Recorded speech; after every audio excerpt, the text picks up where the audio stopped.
नमस्कार. SRN unfiltered चॅनलमध्ये तुमचं स्वागत आहे. पुणे शहरात अतिक्रमणाविरोधात मोठी कारवाई सुरू आहे आणि याच मोहिमेअंतर्गत पुणे म्युनिसिपल कॉर्पोरेशन म्हणजेच PMCने विमाननगर परिसरात धडक कारवाई केली आहे. विमाननगर भागात सुमारे 6,500 चौरस फूट कथित अनधिकृत बांधकाम हटविण्यात आले.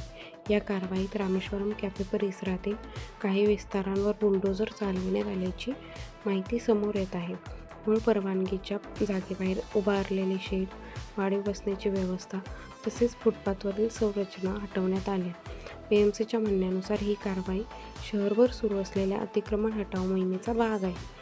अशाच अपडेट्ससाठी SRN अनफिल्टर्डला लाईक, शेअर आणि सबस्क्राईब करायला विसरू नका. धन्यवाद.